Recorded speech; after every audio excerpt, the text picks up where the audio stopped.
Bueno, vamos a empezar el día de hoy con el curso. Vamos a empezar con la primera unidad, que es una unidad muy breve, que es la de ciudades y sustentabilidad. Esta unidad realmente es como para poder enmarcar en dónde se encuentran los edificios y por qué es importante o es indivisible esa relación que va a tener el edificio con la ciudad. Y entonces, si tenemos una ciudad sustentable, podemos tener edificios sustentables y viceversa, ¿no? Pero no podemos tener edificios sustentables en una ciudad que no es sustentable, ¿no? Después es muy importante que trabajen en conjunto para lograr estos elementos y pues también vamos a hablar un poco de cómo pueden ser sustentables las ciudades y qué importancia tiene eso, ¿no? Que es algo que muchas veces no consideramos como ingenieros civiles. Muchas veces pensamos que simplemente es, pues, construir por construir, pero la verdad es que hay que construir de la manera adecuada. Entonces, el día de hoy vamos a hablar un poco acerca de qué son las ciudades y cómo funcionan las ciudades. Primero, hay que recordar que todos los asentamientos urbanos o todas las ciudades están centradas en los humanos, ¿no? O sea, realmente es un lugar en el que está hecho para los humanos, en el que los humanos nos desempeñamos. Recientemente hemos aprendido que pues, no solamente somos nosotros el centro del universo, sino que todos los seres vivos son importantes, pero pues realmente todos estos edificios pues, son para nosotros, no son para que los árboles estén contentos, etcétera. Entonces, vamos a empezar estudiando o vamos a hacer una analogía con respecto a cómo son los seres humanos. Eh, Vamos a hablar más adelante de lo que es el metabolismo urbano, pero para eso primero tenemos que estudiar cómo es el metabolismo humano. Y realmente, pues los humanos lo que hacemos pues, es que somos una pequeña fábrica, ¿no? Necesitamos tener entradas, obtenemos energía para poder operar en el día a día y vamos a generar ciertos desechos, ¿no?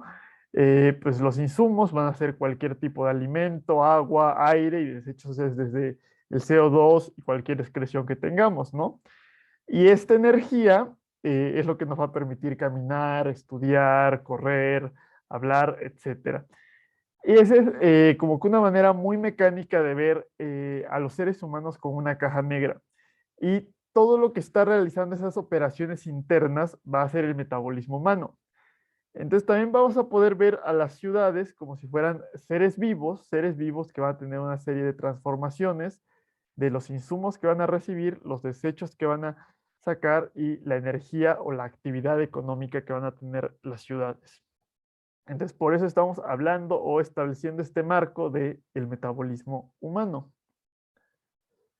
Como tal, los asentamientos urbanos, pues ya dijimos que son para los seres humanos, o sea, hechos por los seres humanos para los seres humanos.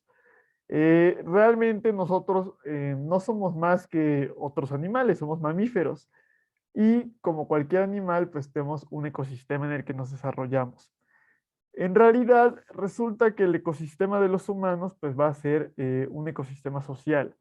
Hemos sido capaces de adaptarnos a prácticamente cualquier tipo de clima. Podemos vivir desde los desiertos más áridos hasta lugares que tienen prácticamente nieves perpetuas, pasando por selvas tropicales, etcétera. Entonces, como no estamos tan limitados a lo mejor por las otras especies que se encuentran en nuestro entorno, no nos limita la temperatura, la precipitación, lo que sí es indispensable como seres humanos, pues va a ser el poder agruparse y realizar actividades junto con otros humanos. Somos seres sociales y es indispensable que tengamos eso para poder prosperar. Originalmente, pues éramos clanes nómadas, ¿no? Teníamos era un pequeño grupo que tenía a lo mejor algún tipo de casa o refugio, que vamos a hablar también más adelante de eso, que se podía ensamblar y desensamblar y llegábamos a un sitio y ahí hacíamos nuestras actividades, obteníamos alimentos, etcétera, y después nos íbamos moviendo poco a poco, ¿no? Eventualmente descubrimos la agricultura y fue cuando nos volvimos sedentarios. Al volvernos sedentarios, surgen las ciudades, surgen estos asentamientos urbanos y poco a poco pues se va haciendo este entrelazamiento que es la economía, la cooperación entre diferentes grupos de personas, la división de labores, es decir, que cada quien se dedica a una actividad diferente. Alguien pues va a ser ingeniero, alguien va a ser plomero, alguien va a ser artista, etcétera, y todo se entrelaza y funciona en un conjunto. Entonces, dentro de este ecosistema humano, pues van a haber varias capas que se van a ir o que van a formar parte de este todo. La primera capa, que es la del planeta Tierra como tal que tenemos, es el componente inanimado, la parte geográfica. Es decir, en una ciudad, pues es muy importante pues, la ubicación geográfica, ¿no? Es importante si hay un río, si hay montañas, si estamos dentro de un valle, si es totalmente plano, etcétera. Y después va a haber un componente biológico, donde está pues, toda la vegetación, todos los animales, y también estamos ahí los humanos. Y por último, vamos a tener esta capa que va a ser el componente sociocultural y técnico, que es esa parte adicional que le agregamos nosotros los humanos y va a ser toda la infraestructura, pero también esas relaciones que tenemos entre nosotros, todo el arte, toda la economía, etcétera. Y estos tres elementos, pues cada uno tiene una importancia mayor en el funcionamiento de una ciudad y tienen que estar trabajando en conjunto. No podemos ignorar ninguno de estos tres elementos que forman lo que podemos llamar el ecosistema humano. Dijimos que una ciudad podríamos pensarla también como si fuera una persona, como si fuera un ser viviente. Muchas veces decimos que, bueno, la ciudad era vibrante, la ciudad respiraba, ¿no?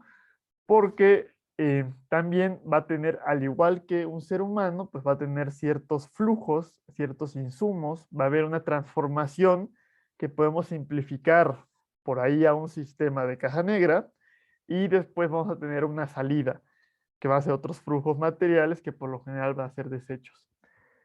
Lo importante que no estamos viendo aquí en esta parte del metabolismo humano es que hay algo que tiene que controlar este sistema, ¿no? El metabolismo realmente pues es controlado por el cerebro. Muchos de estos elementos no los controlamos conscientemente, es más bien algo inconsciente. Nosotros no controlamos eh, qué tanto vamos a sudar o qué tan rápido vamos a digerir la comida. Es algo que nuestro cerebro hace automáticamente y no tenemos control sobre eso, pero que sí está siendo controlado por algún tipo de sistema.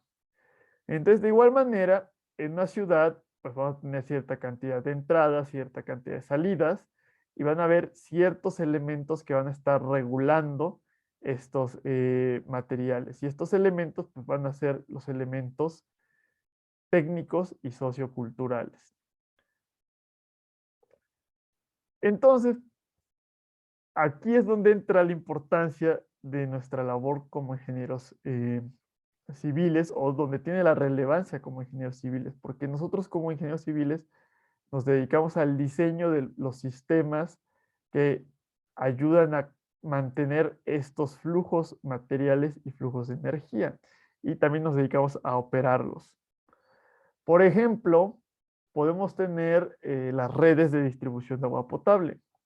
Entonces, para que una ciudad pueda funcionar, pues es necesario que haya una red que nos esté entregando agua potable. Si no hay agua potable, pues la ciudad no puede funcionar adecuadamente, ¿no? Entonces, pues hay una red de tuberías que diseñamos los ingenieros civiles y la construimos y va a haber un flujo material que va a ser justamente el agua que va a entrar a la ciudad. Y hay un componente reflejado que va a estar del otro lado, que va a ser eh, la red sanitaria, toda la red de atarjeas, todos los colectores, eh, etcétera. Y pues van a sacar el agua pues ya contaminada, el agua residual, y la van a sacar de la ciudad. Entonces también es importante que no pueda haber una acumulación de desechos. Y no es el único sistema que tenemos, también necesitamos enviar electricidad, necesitamos tener redes de transporte por la cual se van a mover las personas y también se van a mover los productos, los alimentos que necesita una ciudad. Entonces nosotros nos encargamos de mantener este metabolismo urbano de manera saludable y funcionando adecuadamente. Entonces, ¿qué podemos tener aquí en redes de gobernanza y dinámicas socioeconómicas? Bueno, aquí tienen un cuadrito donde tiene como un detalle o ejemplos de los diferentes elementos que estamos viendo aquí en esta parte del metabolismo urbano.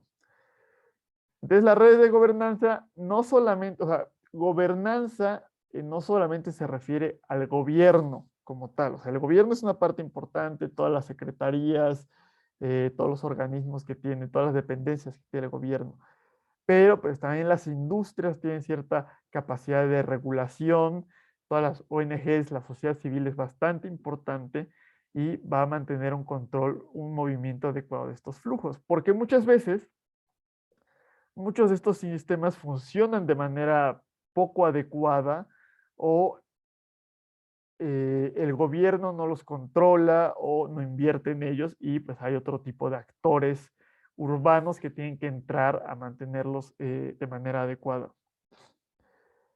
Ya hablamos un poco de los componentes, de los flujos que van a tener, como agua, residuos, energía, etcétera. Y si bien son transportados por estas redes que ya mencionamos, pues tienen que llegar a un punto donde van a estar estos componentes físicos y donde van a ser transformados. Y esos lugares, pues sobre todo van a ser los edificios.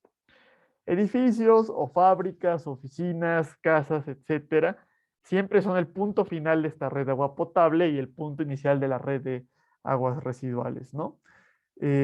Exactamente lo mismo de la red eléctrica, de la provisión de productos como comida y de todo el sistema de disposición de los residuos sólidos.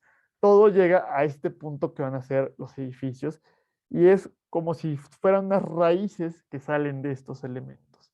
Y por eso está fuertemente unido el edificio con su sistema urbano. No podemos ignorar ese entorno que va a tener alrededor nuestro edificio. Y claro, pues las dinámicas socioeconómicas que van a controlar esto también, pues cómo está la economía, cómo capital, pues se refiere como tal al dinero, eh, qué tan bien está la sociedad, qué tan bien integrada, qué tan buena educación hay, etcétera. Y todo eso va a decirnos si tenemos una ciudad que va a ser próspera o que no lo va a ser. Entonces, no sé si tengan alguna duda hasta el momento de esta parte del metabolismo urbano y de los elementos que van a conformar a este sistema urbano.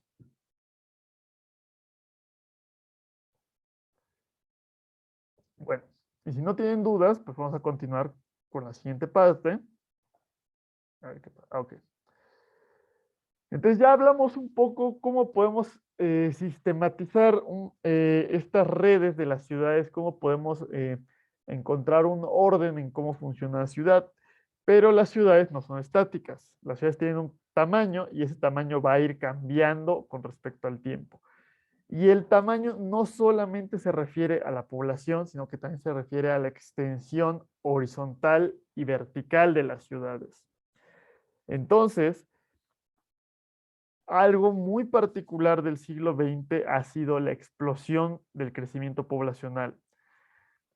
Hasta antes de eso, si ustedes ven cómo va creciendo la población a lo largo del tiempo, realmente se ve como pues una línea con muy poca pendiente y cuando entramos al siglo XX entramos en un periodo de crecimiento exponencial. Este crecimiento se dio principalmente a pues una gran cantidad de innovaciones tecnológicas. Se dio gracias a que pues, descubrimos cosas como la penicilina y entonces fuimos mucho más saludables. También que descubrimos ciertos energéticos como los combustibles fósiles, como el petróleo, que en su momento nos permitieron mejorar de gran manera nuestra calidad de vida. En la actualidad sabemos que pues mejoramos nuestra calidad de vida, pero echamos a perder al planeta Tierra. Eh, entonces, a lo mejor a inicios del siglo XX, pues no lo sabíamos muy bien, pero en la actualidad que ya lo sabemos, pues no tenemos justificación para seguir utilizando estos sistemas, sobre todo cuando las alternativas tecnológicas ya existen y existen a un precio económico. Entonces, esto fue haciendo que las poblaciones crecieran y la gran mayoría pues fueron creciendo en núcleos urbanos. No se distribuyó de manera uniforme a lo largo de pues todo el territorio, ¿no? Las poblaciones rurales no crecieron realmente. Entonces, un fenómeno del siglo XX son las megaciudades. Han existido megaciudades en la antigüedad, aquí tenemos dos ejemplos, pero eran muy, muy contadas. Es decir, Londres ya en el siglo XIX era una ciudad muy grande con un millón, más de un millón de habitantes. Tenochtitlan también en el siglo XV, Teotihuacán también un poco antes, fueron en su momento de las ciudades más grandes del planeta. Obviamente, pues se redistribuyó la población, etcétera, y fueron creciendo otras ciudades a lo largo de los años. Pero en la actualidad, pues ya tenemos más de 35 ciudades. Ahí entró, ok. Tenemos más de 35 ciudades. Tenemos 30 y... Ah, ok, es que hay en que está dos veces. Ok, ok. Bueno, tenemos más de 35 ciudades con más de 10 millones de habitantes. Entonces, imagínense, eh, realmente en México no tenemos, o sea, pues sí, México, la Ciudad de México fue la ciudad más grande del mundo durante unos años, pero ya nos hemos quedado atrás eh, últimamente y realmente ciudades de más de 10 millones de habitantes, ni siquiera Monterrey ni Guadalajara están empezando a aproximarse a ese umbral de los 10 millones, ¿no? Pero pues imagínense que a lo largo de todo el mundo tenemos 35 ciudades de ese tamaño, que sigue creciendo la población y que vamos a llegar a más de 10.000 millones de habitantes para 2050. Hay diferentes escenarios o diferentes, sí, hemos considerado diferentes trayectorias que podría seguir la población y dentro de las trayectorias de un crecimiento más rápido y más concentrado en las ciudades, podemos tener, se pronostica que van a empezar a haber ciudades de 50 a 100 millones de habitantes. Entonces, intenten imaginarse por un momento el tamaño de una ciudad de 50 millones de habitantes o de 100 millones de habitantes. O sea, una ciudad 5 veces, de 4 a 5 veces más grande que toda la zona metropolitana. Va a ser algo realmente monstruoso. Todavía no tenemos, o sea, ahorita tenemos ciudades de 30 millones de habitantes, todavía no llegamos a ni siquiera al umbral de 50, pero lo va a haber en los próximos 20, 30 años. En la actualidad, bueno, en los últimos años, la mayor parte del crecimiento poblacional se concentró en China y en la India, y por eso son dos de los países, o los dos países con mayor población en el mundo, ¿no? Y tienen ciudades gigantescas, pero realmente ya son países que están empezando a alentar un poco su tasa de crecimiento. China, dentro de los próximos 10 años, de hecho, va a empezar a bajar su población debido al fenómeno de la política que se tuvo de un solo hijo.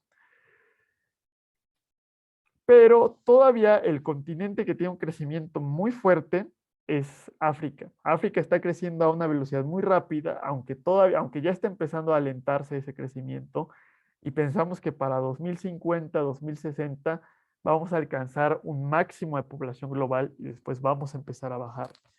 Pero es en África donde vamos a empezar a tener ciudades de 50 o de 100 millones de habitantes. En México también dentro de los próximos 10 o 20 años vamos a alcanzar el máximo de población y va a empezar a bajar la población. Y vamos a entrar a una dinámica totalmente diferente, que es algo que están viviendo ya los países europeos y países como Japón, que es población que está envejeciendo y pues también están teniendo el reto de seguir creciendo la economía cuando la población se está contrayendo, ¿no? Entonces, lo que tenemos que hacer nosotros ahorita es ver cómo están resolviendo el problema esos países para que no nos tome desprevenidos esa situación.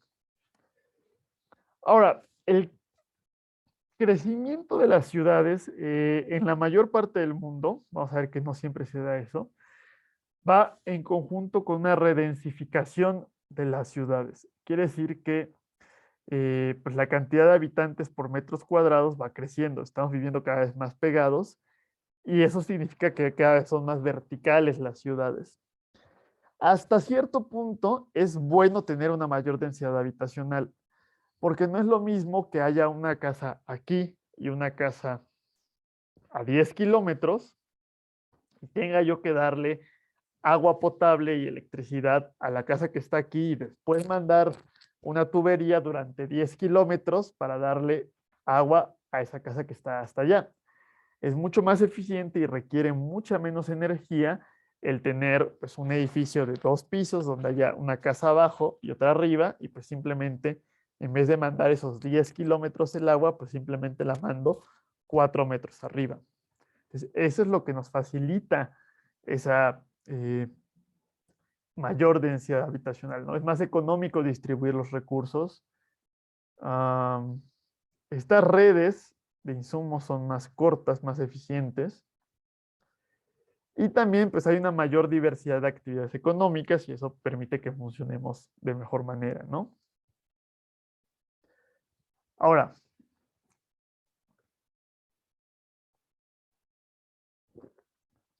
¿cómo puede crecer las ciudades? Es importante decir que no todas las ciudades crecen de la misma manera. El primer tipo de crecimiento que vamos a estudiar va a ser el crecimiento orgánico. Entonces, el crecimiento orgánico se va a referir a un crecimiento natural. Por eso dice aquí un crecimiento primordial que no va a tener un orden específico o donde realmente lo que está pasando es que, pues, simplemente va llegando nueva gente a la ciudad y se va colocando en la periferia de la ciudad como van pudiendo, ¿no? Entonces va creciendo de manera irregular. Las calles, pues, son calles intrincadas, calles estrechas pueden ser, y también, pues, se puede adaptar fácilmente a condiciones orográficas complicadas. Es decir, no puedo tener yo una malla de calles así horizontales y verticales cuando tengo pues la ciudad en una montaña o en una barranca, etcétera, ¿no? Y también pues cuando hay una gran diversidad de condiciones sociales, hay gente con mucho dinero, gente con poco dinero, pues se van creando diferentes bloques separados donde va creciendo la ciudad. Ahora, lo que me gustaría preguntarles es, primero, si alguien reconoce qué ciudad mexicana es esta foto, o si no, si me pudieran decir alguna ciudad mexicana que ustedes creen que haya demostrado un crecimiento orgánico a lo largo de su historia. No sé quién quiera participar.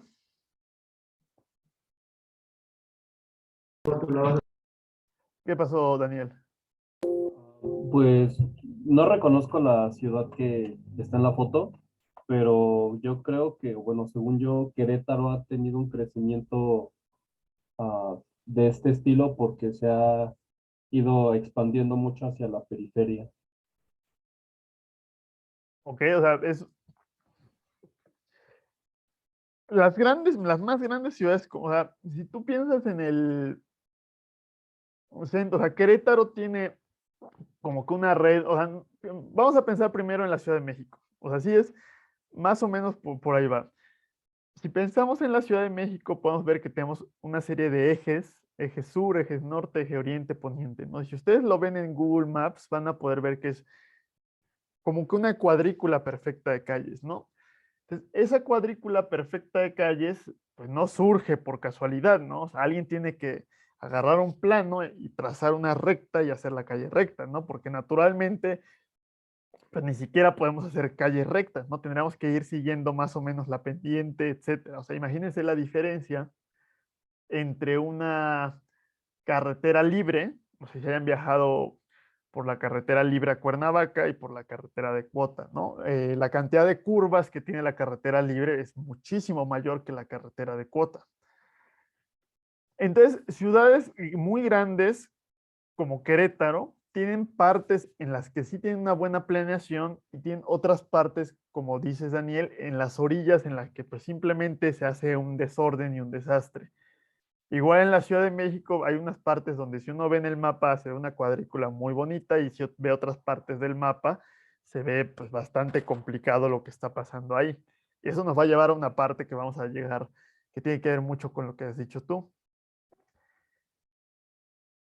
Entonces, pero sí hay ciudades que sobre todo por la orografía tan complicada que tienen, han mostrado un crecimiento bastante complejo. Entonces, esta ciudad que tenemos aquí en la foto es Guanajuato. Esto que tenemos aquí es la Universidad de Guanajuato y pues, si han tenido la oportunidad de visitar Guanajuato, podrán saber que pues, es un bastante complicado. Si, además, si se les ha ocurrido manejar por el centro de Guanajuato, van a ver que es bastante complicado moverse. Son calles que dan muchas vueltas, muy estrechas, muy cerradas, pero pues porque Guanajuato es una barranca, ¿no? Entonces no había manera de hacer una malla así regular de calles, entonces tuvo que ir dándose ese crecimiento muy irregular.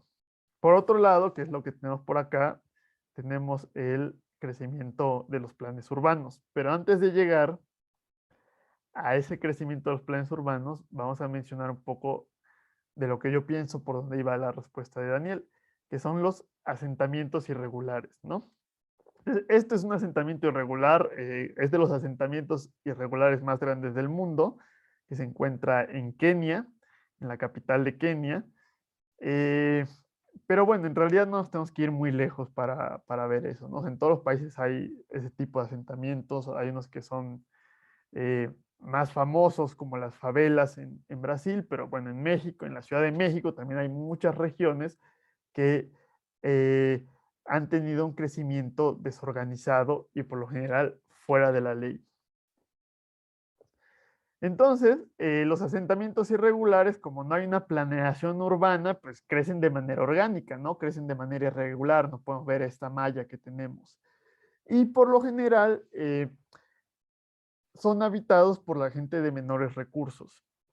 Es gente que no tiene los suficientes recursos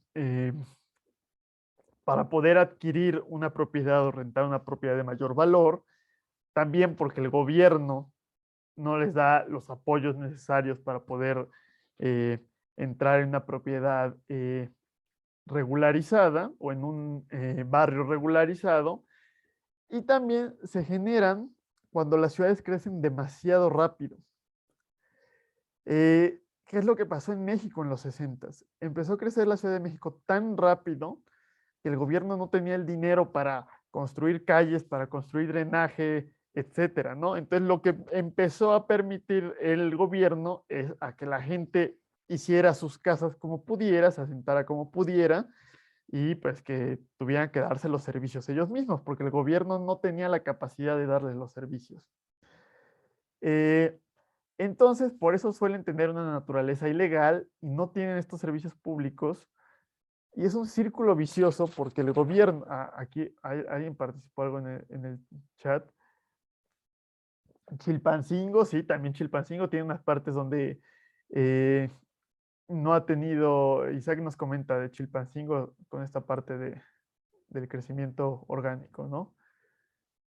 Sí, Chilpancingo tiene una orientación más compleja y menos regular dentro de la ciudad. Entonces sí, sí podría ser un ejemplo del crecimiento orgánico. Eh, pero le digo, todas las ciudades van a tener una mezcla de un crecimiento orgánico y un crecimiento más planeado. Y bueno, no todos los crecimientos orgánicos son asentamientos irregulares, como Guanajuato, que tiene un crecimiento orgánico porque la condición orográfica era compleja, y otros asentamientos irregulares es porque la situación social y la desigualdad que hay es lo que genera ese asentamiento. Entonces, el gobierno no tenía la capacidad de darle servicios a la población, y entonces les permitió asentarse como pudieran. Y luego el gobierno no le interesa darles los servicios porque dice que son ilegales. Pero bueno, son ilegales porque el gobierno les permitió asentarse en esos lugares, ¿no? Y también tienen un bajo nivel socioeconómico porque no cuentan con servicios. Si tuvieran servicios, subiría el nivel socioeconómico. Entonces, ese círculo vicioso de que el gobierno le suele echar la culpa a la gente que se encuentra en los asentamientos irregulares, cuando justamente ese es el trabajo de los gobiernos. El trabajo de los gobiernos, pues primero sería asegurarse que la gente no se asiente en lugares regularizados y planeados, y también pues darles servicios a toda la población, pero pues, no lo hace el gobierno en muchas situaciones, ¿no? Y como ya comentamos, la mayoría de estos lugares surgen cuando tenemos un crecimiento muy rápido de la población urbana. Y eso se debe a la migración. Es decir, las ciudades suelen crecer rápido, sí, por las tasas de natalidad, pero sobre todo porque la gente llega a las ciudades buscando un mejor trabajo. Y llega a las ciudades de las zonas rurales. Entonces, las zonas rurales suelen perder población y las zonas urbanas suelen ganarla. Entonces, esa migración rural-urbana va a ser algo que le vamos a llamar el efecto push y pull. Es decir, van a haber fenómenos que van a empujar a la gente para que se vaya del campo y van a haber otros fenómenos que van a jalar a la gente a las ciudades. Entonces, hay algo que te hace irte de tu población rural, también va a haber algo que te va a hacer venir a la ciudad. Entonces, son dos efectos que se fortalecen y hacen que sea todavía más intensa esa migración rural-urbana. Entonces, los efectos que sacan a la gente del campo, pues es cuando el campo tiene baja productividad, cuando no se invierte en que el campo produzca, que tenga rendimientos adecuados, y eso incide en que hay muy bajos ingresos porque no hay actividad económica en las zonas rurales. Entonces la gente se va buscando mejores oportunidades y la gran mayoría, la inmensa mayoría de la riqueza del país se encuentra en las ciudades. Entonces la gente se va a donde está concentrada la riqueza, a donde hay mayor actividad económica y donde hay una promesa de mejor calidad de vida. Pero, les digo, como el gobierno no tiene ni la capacidad, ni el interés, ni la intención de darle los servicios a esta gente que está migrando, pues la gente, y aparte como es mucho más caro el vivir en una ciudad que en una zona rural, pues la gente se acaba viendo obligada a asentarse en estos lugares. Y va cambiando con el tiempo, conforme va creciendo la capacidad económica de la gente que vive en estos asentamientos, puede haber una transición de un asentamiento irregular a un asentamiento regular, que es lo que ha sucedido, por ejemplo, en Nesa. Eh, si ustedes llegaron a ver la película de Roma, que es en los 70s, sale en alguna parte lo que era Nesa en aquel entonces. Y lo que era Nesa en aquel entonces, que la verdad era no muy diferente de esto a como es Nesa en la actualidad, que de hecho ya tiene un plan cartesiano, una malla muy regular de calles, ha sido debido a que ha crecido mucho el nivel de vida de las personas que viven en ese lugar y porque ha habido en ese punto el interés del gobierno de darle los servicios adecuados y de regularizar a las personas de ese lugar.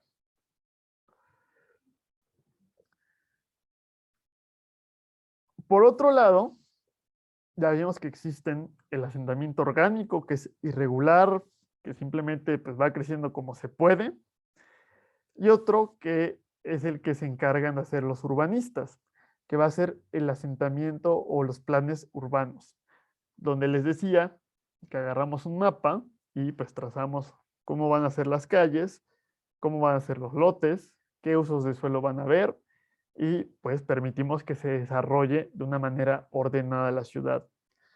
No hay que creer tampoco, primero, que es algo reciente o que primero surgió el asentamiento, el crecimiento orgánico y que después creció o después surgió el plan urbano.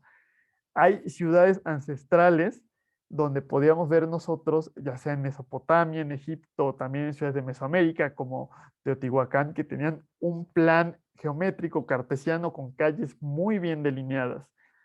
Eh, entonces, siempre han coexistido estos dos sistemas de crecimiento de ciudades, ¿no? Un sistema irregular y un sistema planeado. Entonces, el sistema más básico es un sistema cartesiano, donde pues simplemente pues hago una malla de calles, ¿no? De oeste a este y de norte a sur y pues estas son las cuadras. Tiene sus ventajas y tiene sus desventajas. El primer problema que tiene es que como las calles son una línea recta totalmente, favorece el tránsito vehicular y favorece el tránsito vehicular de alta velocidad. Entonces puede aumentar la cantidad de accidentes vehiculares que existen, pero también como las distancias de un lado a otro son cortas, es decir, es fácil llegar de aquí a acá, por ejemplo, no tengo que dar una vuelta muy complicada porque las calles pues son callejones que me están obligando a dar esa cantidad de vueltas. Entonces también es eficiente caminar como peatón. Entonces este tipo de planes también podría parecer un poco contradictorio que favorezcan a la vez el tránsito vehicular, pero también el tránsito peatonal. Una evolución más adelante del plan tradicional va a ser un plan con jerarquía de calle, que esto pues tiene mucho que ver con lo que ustedes ya han visto en sus clases de transporte. ¿Cuál es la jerarquía de calles? Pues tenemos unas calles que son más importantes o calles primarias, son más grandes, hay menor cantidad de semáforos, hay una mayor velocidad, hay mayor tránsito de autos y hay unas calles más delgadas, más estrechas, donde hay un menor tránsito. Y sobre todo, esto nos lleva al uso de suelo, porque por lo general en estas calles grandes hay comercios, hay tiendas, etcétera, y en estas calles pequeñas van a haber casas. El ejemplo más básico de este tipo de asentamiento, que es el que estoy poniendo aquí, es la ciudad de Nueva York. Si ustedes buscan en Google Maps cómo es Manhattan, van a ver que, de hecho, Manhattan, también si alguien ha tenido la oportunidad de ir a Nueva York, eh, podrá ver que la calle, Manhattan es totalmente plano, o sea, no hay una sola colinita. Anteriormente sí existían colinas y tenía cierta orografía y topografía la isla de Manhattan, pero pues como en 1700 aplanaron todo, dijeron las calles de norte a sur van a ser calles muy grandes, van a ser avenidas, y las calles de este a oeste van a ser calles pequeñas. No es tan eficiente porque también tiene un tráfico bastante malo, pero lo que hace es seguir favoreciendo este flujo peatonal, pero separar, porque la gente se mueve en esta dirección y los carros se mueven en esta dirección. Entonces, uno puede tener su casa aquí y no tener tanto riesgo de que te vayan a atropellar. Entonces, pues es un poco más tranquilo porque hay menos tránsito. Entonces, favorece más ese movimiento peatonal. Y luego, eh, hay unos tipos de planes mixtos, que el único que vamos a hablar aquí, pero hay bastantes, va a ser el que se creó en Oglethorpe, en el barrio de Oglethorpe, en la ciudad de Savannah, en Georgia. Eh, pues Georgia está arribita de Florida. Eh, de hecho, esta ciudad, esto sale en Forrest Gump. Al final, donde está Forrest contando su historia, justamente es uno de estos parques de la ciudad de Savannah, ¿no? Entonces, si se dan cuenta, es como que una mezcla de la sistema de jerarquía, porque tenemos unas calles grandes y unas calles más pequeñas, pero estamos favoreciendo las áreas verdes, estamos metiendo parques dentro de la colonia o dentro de los barrios, donde va a haber una mayor cohesión social, donde podemos tener una mayor actividad económica y estamos un poco separados. A lo mejor esta zona pequeña es prácticamente total o casi totalmente peatonal y aquí es donde se mueven los automóviles. Este sistema ha sido bastante exitoso y ha sido replicado pues, en muchos lugares, ¿no? Lo importante de esto es que es importante cómo crece una ciudad eh, y una ciudad puede crecer desordenadamente, que a veces sale bien, como Guanajuato, y es pintoresco, o como Tasco, también es otro ejemplo, o pues a veces sale bastante mal y afecta mucho a la gente que vive ahí, como ciertos asentamientos irregulares, ¿no? Entonces, eso nos indica la importancia de establecer planes urbanos, de la planeación urbana, que no solamente es construir por construir o que crezca la ciudad porque sí, pero también nos dice que los planes urbanos hay una enorme complicación en hacer un plan urbano que sea exitoso. Entonces, eso es todo el área del urbanismo, que nosotros nada estamos haciendo una embarrada muy superficial, pero va a ser importante en la sustentabilidad de una ciudad. Aunque todavía no hemos hablado un poco de a qué nos podemos referir con que sea sustentable, pero vamos a llegar a eso dentro de poco. Entonces, ¿tiene alguien alguna duda hasta el momento de esta parte de los planes urbanos? ¿De cómo crecen las ciudades? Pero en una ciudad que ya esté establecida con un crecimiento pues, orgánico, ¿se puede implementar un plan urbano de estos para el futuro? O sea, ¿se puede proyectar para el futuro? ¿O qué tan complicado es cambiar todo el plan de la ciudad? Sí, o sea, muchas veces, o sea, si ya está construido, gracias Daniel por tu pregunta, si ya está construido la ciudad, pues hay que trabajar con lo que ya hay, porque sí es difícil ampliar calles, abrir, pues hay que tirar muchos edificios, etcétera, y muchas veces adquiere cierto valor histórico. Yo, si quisiéramos aquí en Guanajuato, pues poner una malla, pues nos perderíamos el patrimonio cultural de la humanidad. Entonces, la vida aquí también en un crecimiento orgánico puede ser bastante buena la calidad de vida porque son barrios muy integrados. Entonces, simplemente, pues lo que hay que hacer es favorecer el movimiento peatonal, si es difícil moverse en carro, cuando tenemos el crecimiento orgánico. Y muchas veces estos planes pues son para ciudades nuevas.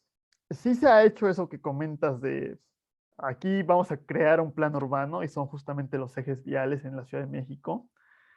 Eh, lo que se hizo en los 50, 60 pues fue de, mira, aquí hay un río, vamos a tapar el río y vamos a hacer una avenida horizontal, totalmente recta, ¿no? O pues aquí vamos a comprar todas estas casas de a lo largo de toda esta calle y vamos a poner una calle ahí totalmente recta, ¿no? A veces es exitoso, a veces no. También en Europa, a inicios del siglo XX, igual lo que hicieron, o sea, habían muchos asentamientos irregulares en Europa. Lo que hicieron fue simplemente arrasar, es decir, demoler todo esto y hacer una ciudad nueva encima. Hay mucha discusión, sí, hay muchísimos, es un área completa el discutir cómo podemos mejorar o cómo podemos regularizar y tener una buena calidad de vida en un asentamiento irregular. Entonces, en Europa lo que hicieron en su momento, pues fue, pues vas a bajar ahí pasar con un tractor, aplanar todo y hacer una nueva ciudad, ¿no? También hay ejemplos en la Ciudad de México. Tlatelolco hicieron eso. Tlatelolco era un asentamiento irregular enorme y simplemente pues quitaron todo y pusieron las casas. El problema, que es lo que vamos a hablar con la gentrificación, es que las casas pues no fueron para los que vivían ahí. Simplemente corrieron a la gente del asentamiento irregular a otro lado y las casas pues fueron para otro tipo de personas con un mayor nivel socioeconómico. Es decir, en un lugar ya existente es complicado. Por lo general, lo mejor es pues, no cambiar el, la organización urbana que tiene la ciudad, sino simplemente pues, trabajar con lo que ya se tiene.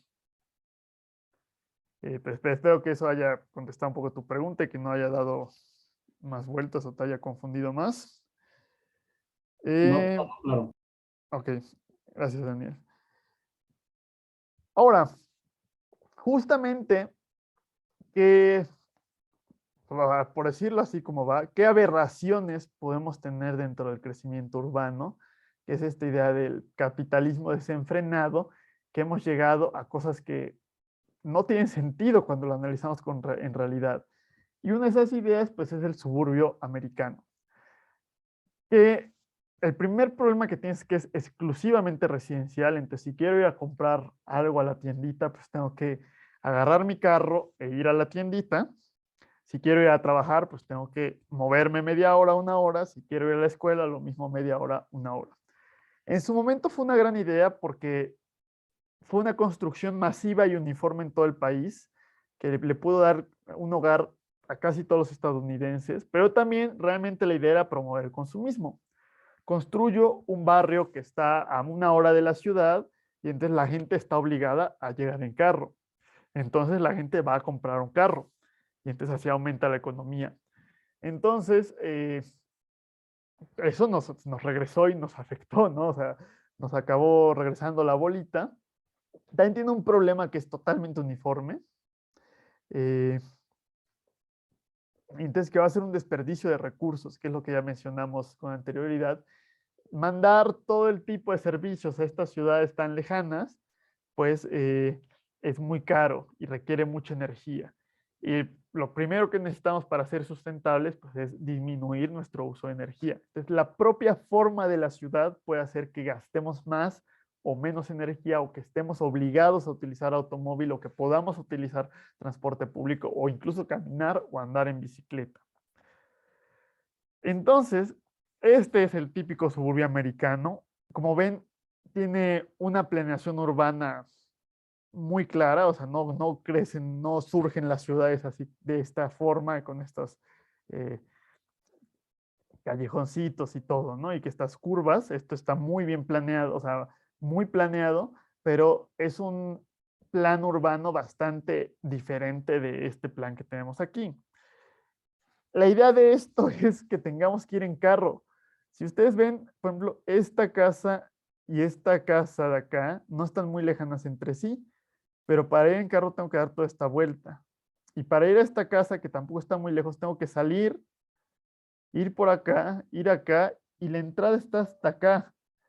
Entonces, no solamente estoy obligando a la gente a utilizar un automóvil, porque solamente hay casas, no hay absolutamente nada más, sino que estoy obligando a la gente a dar unos rodeos gigantescos en automóvil. Y eso obviamente hace que pues, el automóvil se desgaste más, entonces tenga que comprar un nuevo automóvil más pronto y que tenga que consumir más gasolina. Pero pues es muy malo para el medio ambiente, porque podría caminar y tengo que utilizar el automóvil, porque también cruzar esta avenida no es tan sencillo. Y luego, además, se les ocurrió pues que todos tenemos que tener un jardín con pasto perfecto, incluso aunque vivamos en Los Ángeles, donde tenemos 10 años de sequía, pues hay que tener un pasto que consume una cantidad enorme de agua, ¿no? Vamos a hablar más adelante de las áreas verdes y por qué, pues no, o sea, no es lo mismo tener un parque a tener un jardín con pasto.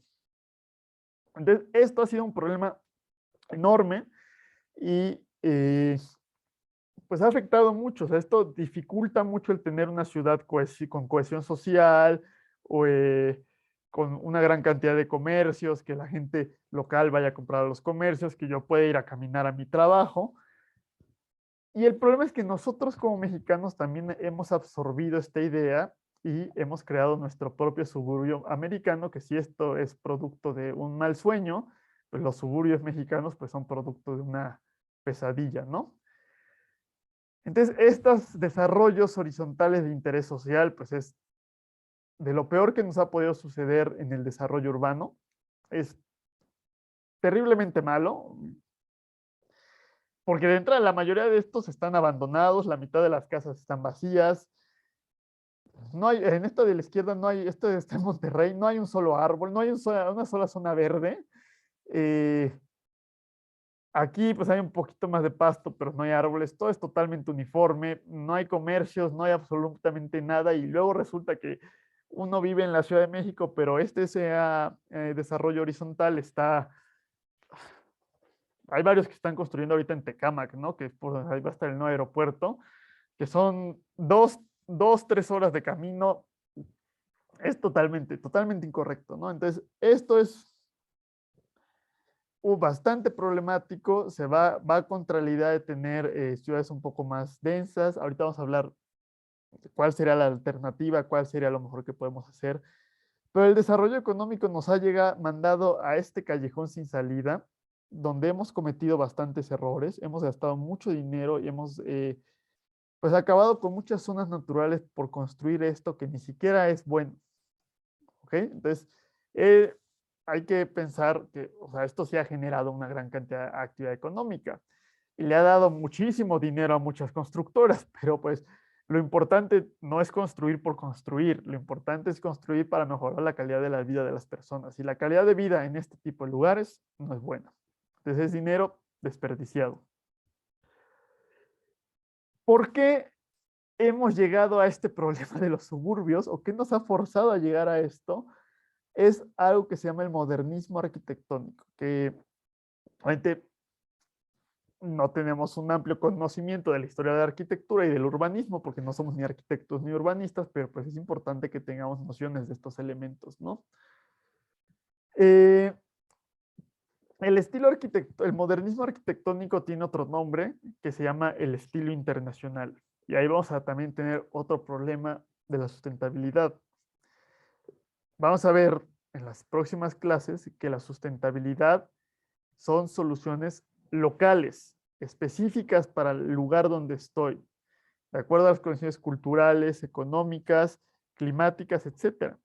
Entonces, el tener un estilo internacional, un estilo que va a ser igual en todo el planeta, pues también es un desastre, ¿no? Creer que esto funciona en cualquier lugar del mundo, aunque nieve, llueva, haga un calor horrible, pues no es posible, ¿no? Pensar que en todo el planeta vamos a tener exactamente la misma casa. No hay manera de que eso sea viable.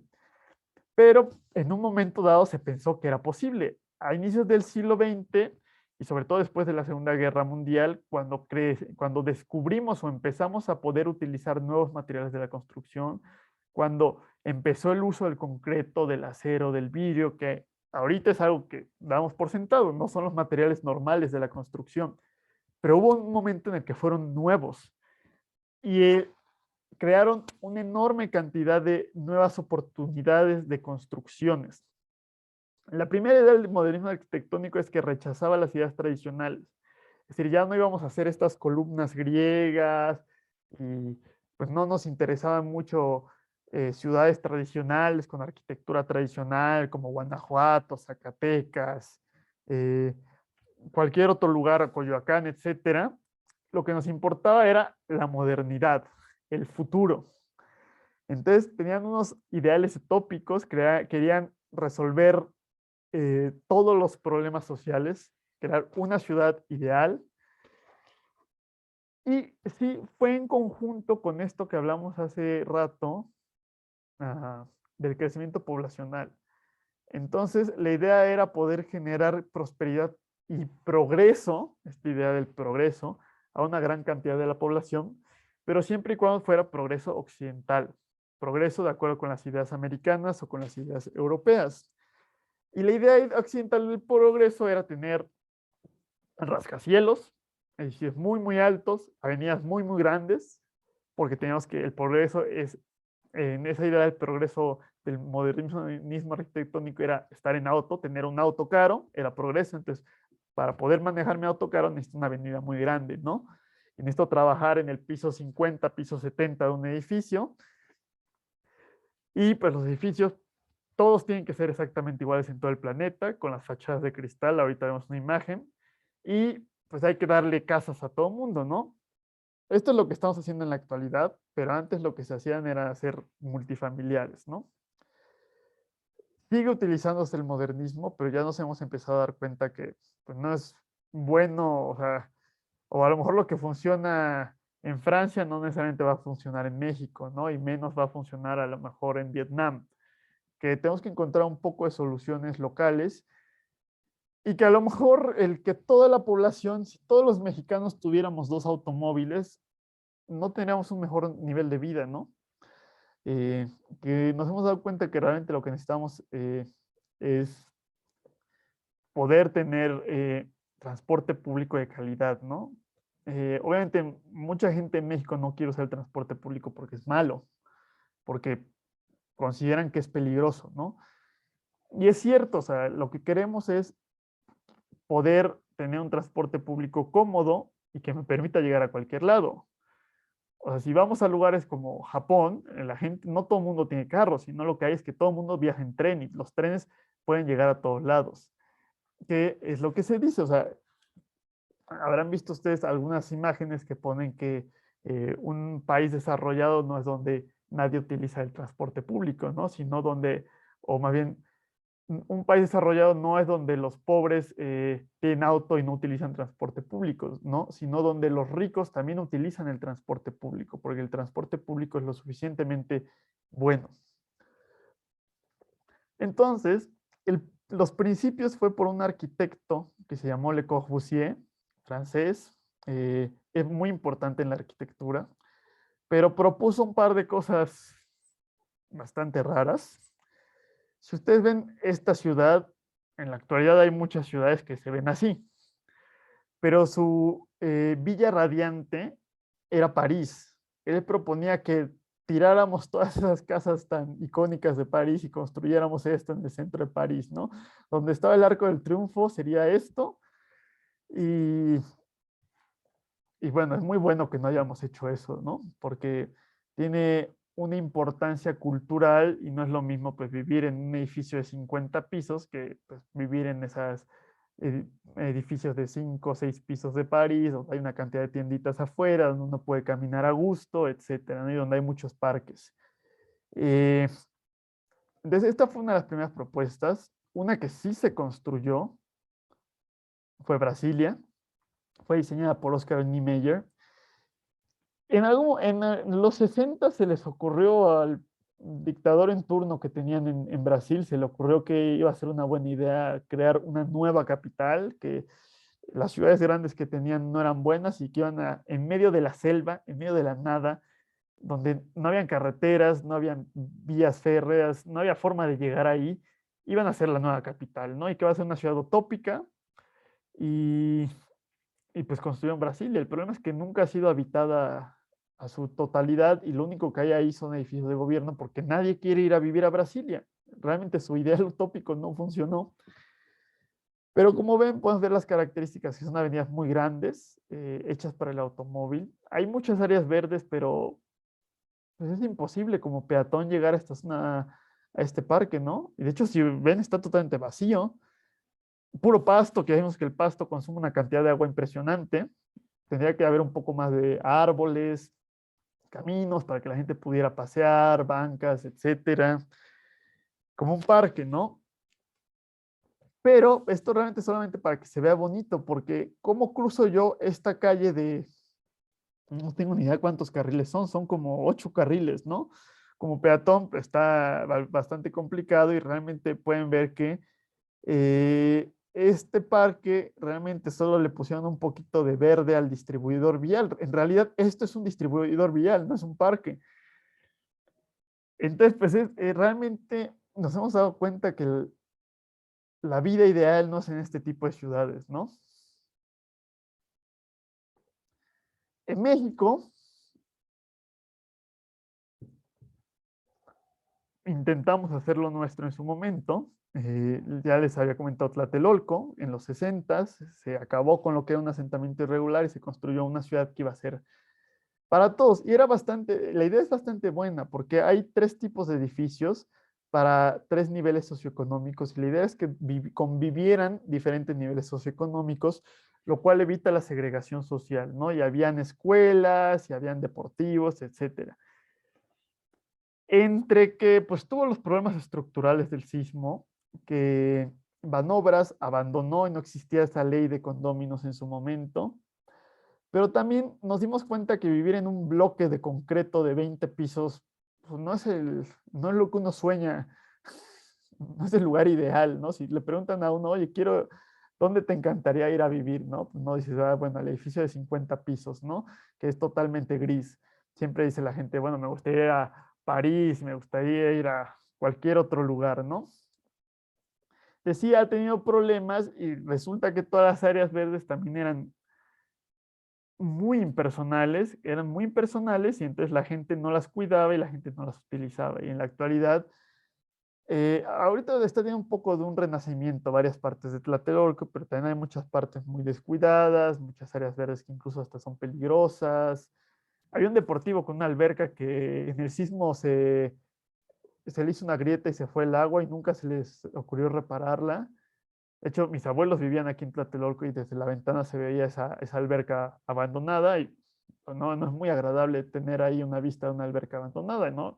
Pudieron haber hecho cualquier otra cosa con ese espacio, pero se les ocurrió dejarlo a que pues, se cayera a pedazos.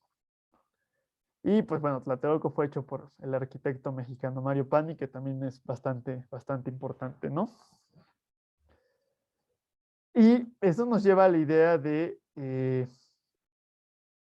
los palacios de cristal, estos edificios de oficinas que si, pues en México tenemos varios, ¿no? Pero si van ustedes a cualquier ciudad del planeta, a cualquier ciudad de México, en cualquier ciudad van a encontrar edificios exactamente iguales, ¿no? ¿Qué chiste tiene ir a cualquier otro lugar del planeta donde el clima es totalmente diferente, la gente es diferente y que los edificios sean iguales? ¿Por qué va a funcionar este edificio tanto con calor como con frío, ¿no? Y es totalmente impersonal tener mi oficina acá, tener mi oficina acá, tener mi oficina acá o acá, ¿no? Entonces borra todo eh, y hace que pues nada, tengamos un elemento más, ¿no? Un engranito más en todo este sistema.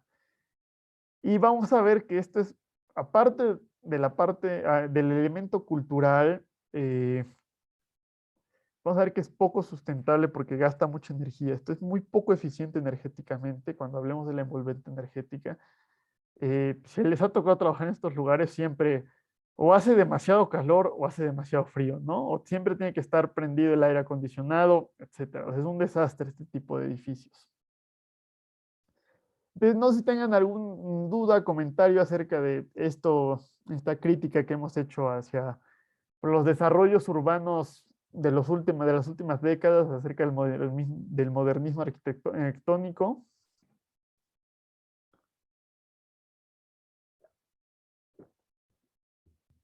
Y si no, continuamos con la última parte de la clase de hoy, donde vamos a ver pues, qué se propone para resolver esto, ¿no? O sea, no todo mundo, como ya dijimos, está de acuerdo con este tipo de desarrollos.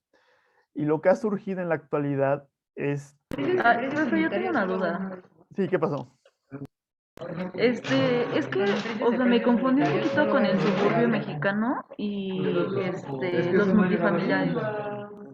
O sea, ¿son lo mismo o no? Ah, es una buena pregunta, Gina. Es una evolución uno del otro. O sea, en los... O sea, Tlatelolco pues ya tiene 60 años, ¿no? Este tipo de edificios que hay muchos en la ciudad son pues de 60, 70 y 80.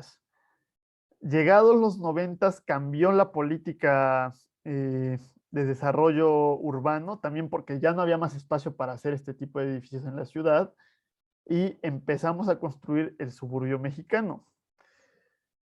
La verdad, el suburbio mexicano es bastante peor que esto. O sea, esto puede estar bien, ¿no? O sea, de hecho, Tlatelolco podría mejorar mucho, pues si hubiera una administración general que se encargara de que estuviera bien, etcétera.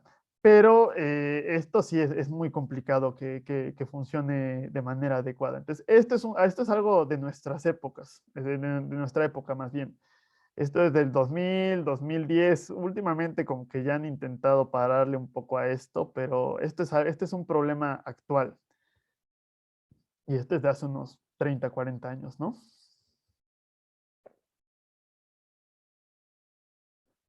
¿Qué pasó, Isaac? Gracias. De nada, Gina.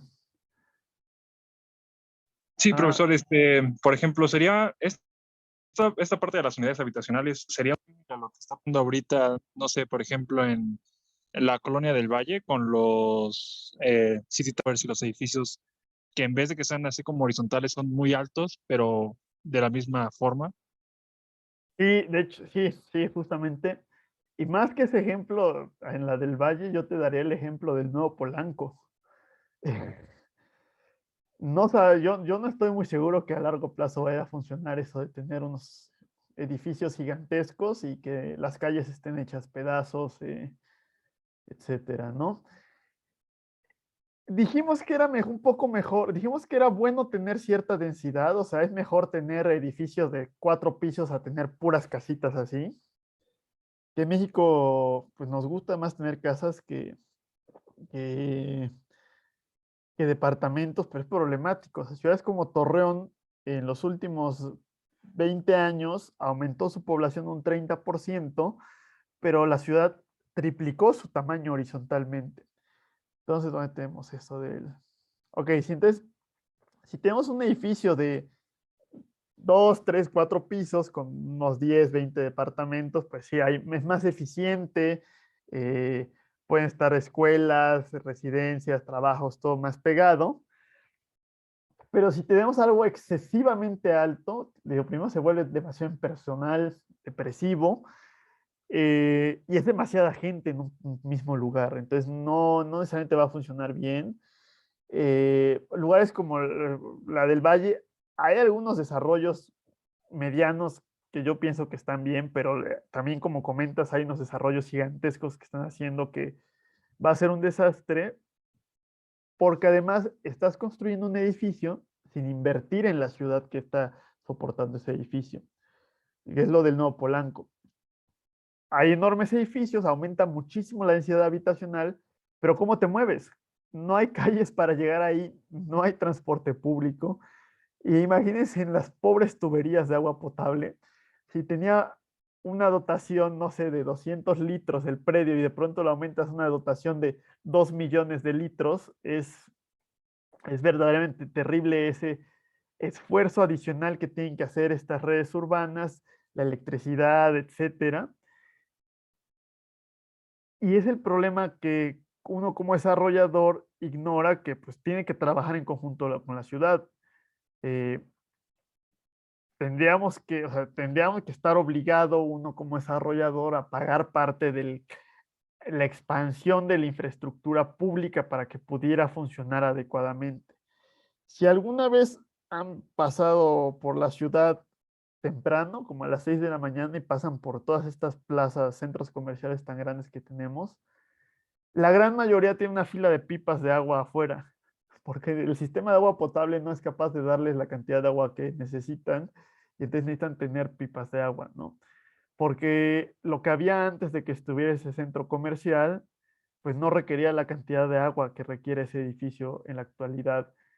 Y pues podrá tener certificaciones, 20,000 cosas, y paneles solares, y no sé cuántas, y sistemas ahorrador, migitorios secos, ¿no? Pero si no está adecuado con las redes urbanas, pues no puede ser sustentable el desarrollo del edificio. Y ese es un problema que tenemos mucho en pues estos megadesarrollos actuales que nos mencionabas, Isaac. Entonces sí es un problema que está empezando a revivir esto de los desarrollos verticales.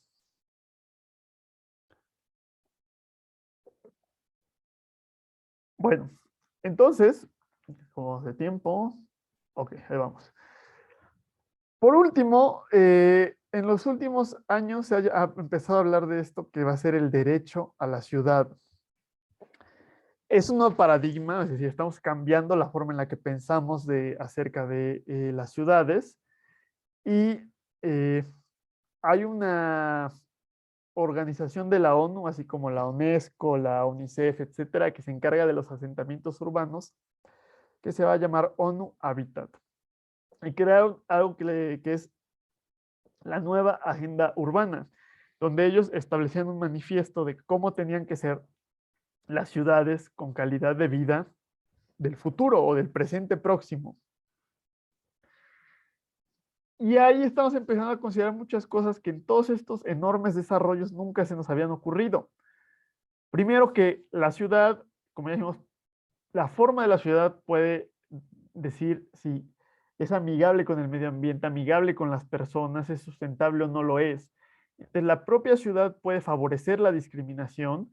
Si tenemos cosas como en México, que ven fotos de Santa Fe, donde hay unos edificios de hiperlujo y justo pegado hay unas pobres casas que se están cayendo a pedazos, pues eso favorece la segregación, favorece la discriminación, y es parte del problema que tenemos en la actualidad.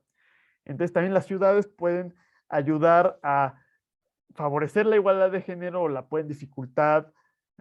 Tienen que ser para todas las personas, es decir, pues sí, muchas ciudades de México pues no tienen la infraestructura para silla de ruedas, entonces pues no son para todas las personas. Y al desarrollar una ciudad como gobierno o como estos actores de gobernanza, tenemos que tomar en cuenta a las personas que viven en la ciudad. Entonces, tienen que poder ellos opinar y participar.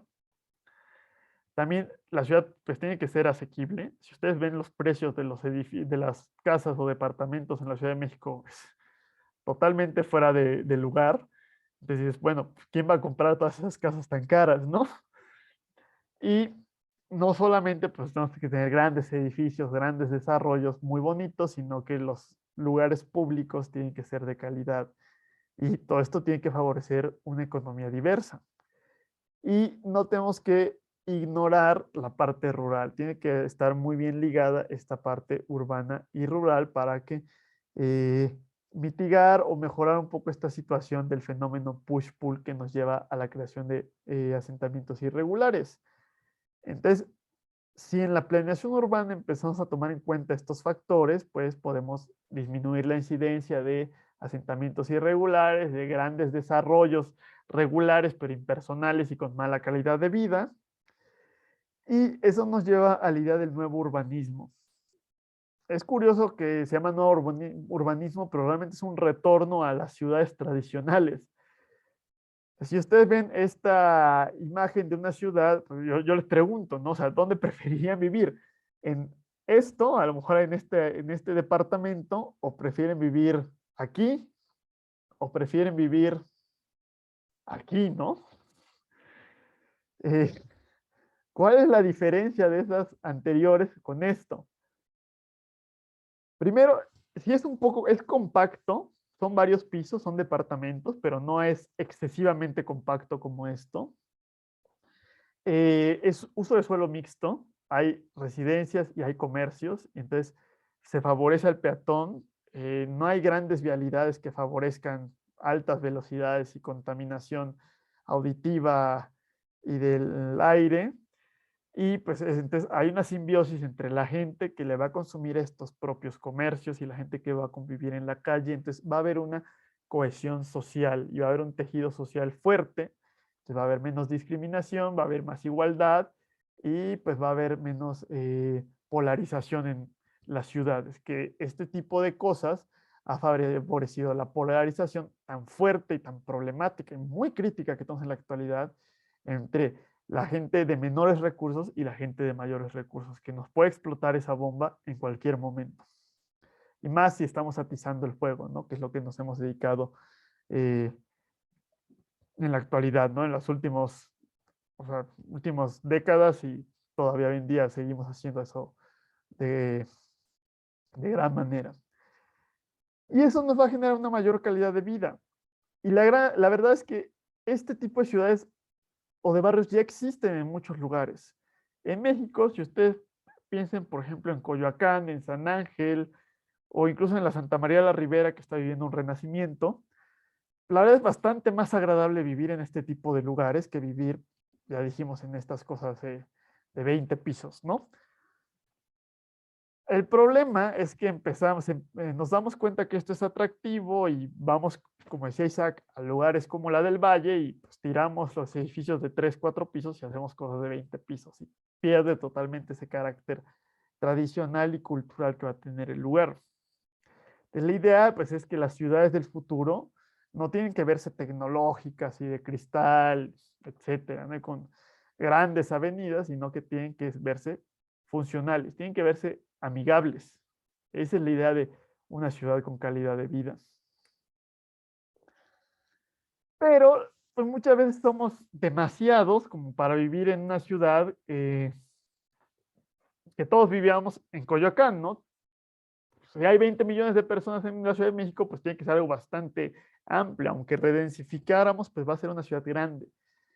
Entonces, esta otra idea, pues es el desarrollo orientado al transporte, que es ayudarnos del transporte público o que la ciudad crezca en conjunto con el transporte público para favorecer el uso del transporte público. La idea va a ser tener múltiples núcleos urbanos y estos núcleos urbanos van a ser núcleos urbanos del tipo del nuevo urbanismo, van a ser núcleos urbanos mixtos y que se puedan conectar entre sí con transporte público, metrobús, metro, etcétera, y que esté bien ubicado las estaciones para que coincidan con el centro de estos núcleos urbanos y que yo pueda caminar de mi casa a la estación de transporte público o ir en bicicleta. Porque también el problema es si nos vamos a estaciones como Cuatro Caminos aquí en la Ciudad de México, hay pues o el Rosario, ¿no? Que hicieron un estacionamiento gigantesco ahí, porque la única manera de llegar a esa estación es utilizando el transporte privado. Entonces, no es esa la idea del desarrollo orientado al transporte. La idea es que yo llegara a esa estación de Cuatro Caminos y pues obviamente no necesariamente, no forzosamente tiene que ser algo eh, tan pintoresco, tradicional como Coyoacán, ¿no? Pero pues sí tiene que ser algo donde eh, llegáramos a Cuatro Caminos y ahí hubieran comercios, hubieran departamentos, etcétera, en vez de llegar y que lleguemos ahí periférico y en calles y tenemos que estar cruzando ahí entre todas las vialidades que hay, ¿no? Es decir, es un desarrollo por núcleos, pero en vez de tener núcleos como esto, o núcleos como esto, que son exclusivamente casas para automóviles, pues tenemos unos núcleos con mayor calidad de vida. Y eso nos lleva entonces ya vemos cómo tiene que ver con la densidad, con el uso de suelo, con el transporte público, pero también con el propio diseño de la calle, que va a ser la idea de las calles completas. Entonces, normalmente o tradicionalmente la calle es para los automóviles y pues hay una banqueta extremadamente estrecha donde no puede caminar uno realmente. Hay carros estacionados, carros moviéndose y ya. La calle es del automóvil, no es de las personas. Las ciudades son para las personas, no para los automóviles. El problema es que muchas veces nos confundimos con eso. Entonces, pues una calle completa, pues involucra a todas las personas, o a todo lo que aquí nos dicen, ¿no? A todos los actores urbanos, y es un desarrollo integral de banqueta a banqueta. Entonces, pues es una banqueta amplia, una banqueta donde puede, por ejemplo, pasar una persona en silla de ruedas, donde puede ir gente paseando, donde pueden haber comercios, hay áreas verdes, hay vegetación, hay bosques, pero árboles, ¿no? ¿Cuál bosques? Hay vegetación, hay árboles, eh, hay ciclopistas, entonces hay 3 tipos de transporte, 4: peatonal, bicicleta, transporte público y incluso hay lugar para parar temporalmente y hay lugar para automóvil. En vez de tener una calle con 3 carriles en cada sentido para automóviles. Y esto es algo que nos va a dar calidad. No es lo mismo vivir en esta calle que vivir en un eje vial donde hay un ruido y una contaminación espantosa. Y aquí es lo que nos dice, ¿no? Como tienen vida pública, como hay mucha gente moviéndose y conviviendo y hay una fuerte cohesión social, este tipo de barrios desalientan la inseguridad. Entonces, la propia forma de la ciudad nos puede hacer que sea segura o que sea insegura y puede favorecer el crecimiento económico al atraer el comercio. Aquí tenemos otra imagen de cómo se podría ver una calle completa. Y también, aunque sea un desarrollo cartesiano, como pueden ver, los carros no siempre se mueven en línea recta, sino que el carro tiene que ir pues cambiándose de carril a veces y eso hace que o tiene que estar separando aquí para darle lugar a los peatones y eso también hace que la velocidad vehicular sea menor y eso hace que sea más seguro para los peatones. Y estas calles completas se van a mezclar muy bien con la infraestructura verde, es decir, esto no solamente va a ser una jardinera, sino que nos va a ayudar a reducir las escorrentías y reducir el riesgo de inundaciones, pero eso lo vamos a ver hacia el final del curso. Un problema muy grave, que es lo que está sucediendo en la del Valle, lo que está sucediendo en Coyoacán, en la Santa María la Ribera, es la gentrificación. Entonces, la gentrificación, pues es justamente cuando tenemos recuperado, había un barrio que era parecido a este, pero estaba un poco degradado, era de un nivel socioeconómico más bajo y simplemente lo que hacemos es renovarlo, pero lo renovamos hasta con gente. Es decir, lo hacemos otra vez que sea bonito, pero cambiamos a la gente, ponemos lo que podría decir, eh, por usar ese término, eh, que sería ponerlo con gente bonita, ¿no? Pero ese es el problema de la gentrificación. La ciudad tiene que ser para todos, no para la gente con dinero. Entonces, si estigmatizo la pobreza y empiezo a especular inmobiliariamente, entonces expulso a las personas pobres y hago que llegue gente de mayor nivel socioeconómico, no mejoró el nivel de vida, a lo mejor mejoró, se hizo más bonita la ciudad, pero no mejoró el nivel de vida de la población. La población se tuvo que ir a un lugar más lejano y si vivía a lo mejor en algo que era así más céntrico, se tuvo que ir a este tipo de desarrollos, ¿no? Y es lo que ha pasado en la Roma, ha pasado en la Condesa, porque no tenemos las políticas adecuadas. Entonces, sí, y pasa, ¿no? Tenemos este tipo de edificio, se convierte así en un estudio, galería de arte o de conciertos, etcétera, pero pues lo único que hacemos es correr a la gente a otro lugar, ¿no? Entonces, si queremos que la ciudad mejore, tiene que mejorar para que mejore la calidad de vida de las personas, no nada más para que se ponga más bonita la ciudad. Y bueno, aquí nos pone de manera perdón, de manera irónica, zona de gentrificación, gente pobre, por favor, váyase sin hacer ruido. Es algo que ha sucedido y es un problema que puede tener este nuevo urbanismo y estas calles completas. Entonces hay que hacerlo con mucho cuidado para que realmente favorezcamos a la gente que está en ese barrio, porque estos barrios, Coyoacán o Xochimilco, tienen ese valor por la cultura de la gente de ahí. Si corremos a la gente, pues va a perder un gran valor ese lugar. Entonces la idea es mejorar la ciudad y mejorar la calidad de vida de las personas. Y ya por último, para cerrar un poco esto que hemos visto, hablar acerca del edificio como tal, ya hablamos un poco de la ciudad. Vimos en nuestro metabolismo urbano que el edificio era el núcleo de todas las actividades humanas y que pues cómo es el edificio y cómo se usa y para qué se usa y quién lo usa, pues tiene que ver totalmente con el medio urbano. Entonces, es muy importante decir que la sustentabilidad de un edificio depende de su lugar en el entorno.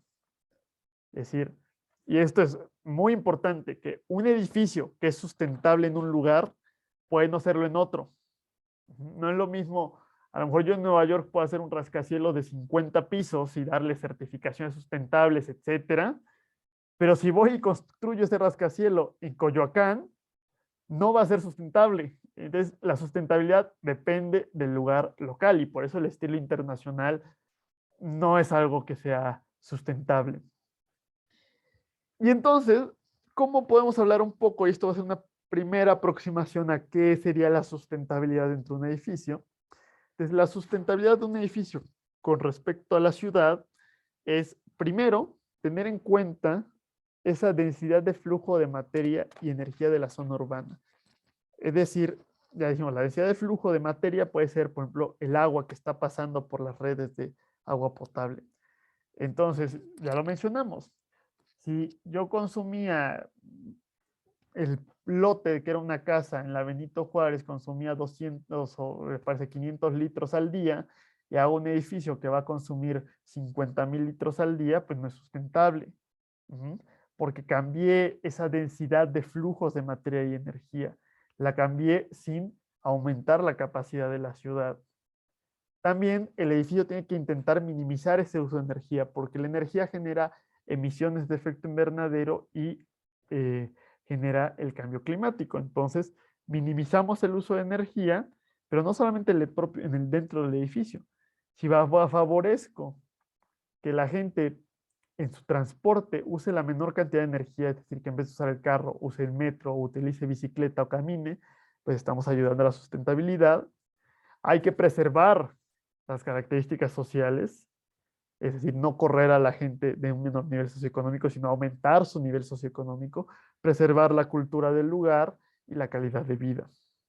Y bueno, aquí está esto de la gentrificación y que toma en cuenta las características regionales del clima.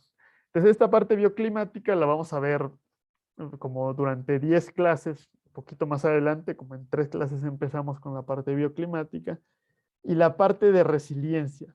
Entonces, esto de resiliencia, que es la adaptación ante un entorno cambiante, porque ya vimos que la ciudad no es estática, pues logro tener una ciudad con calidad de vida, pero la ciudad va a ir cambiando constantemente, entonces tengo que irme adaptando. Y justamente la siguiente clase va a ser la clase de resiliencia urbana. Entonces, vamos a hablar un poco de este otro elemento de sustentabilidad. Entonces, voy a dejar de grabar